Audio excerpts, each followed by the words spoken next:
Hello friends, welcome to my YouTube channel. If you have not yet subscribed my channel, then please subscribe it. In this video, I will show you how we can use a lower, upper and proper functions in Excel.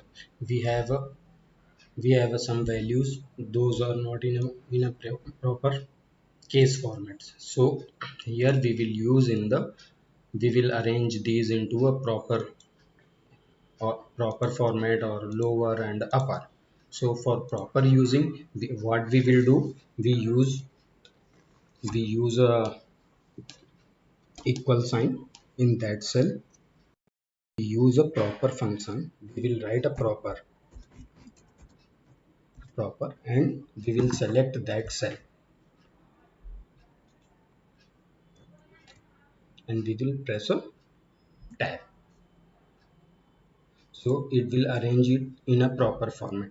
If we will see in the first one, C3 spelling is a AKHIL, L E is in caps and then SH. So now it's arranged in a proper format.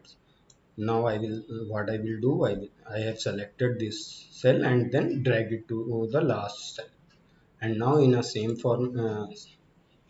manner we will do it for in a lower case. What I will do, I have put at a equal sign and then lower function and then we have selected that cell. Press a tab. This value has been converted into the all the lower cases, and in the same thing I have dragged it. Same we can use it for proper,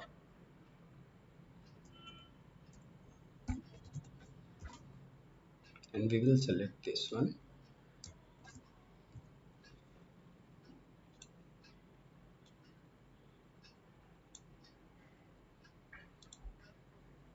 Now here you can see in a column C we have some values, those are not in a proper format.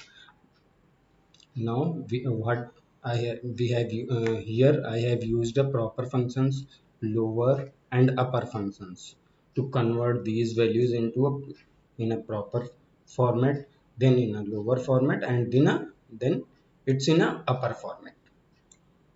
So in this video it's for a proper upper and lower. Thank you friends for watching my video. Please like, subscribe and share my video. Thank you very much.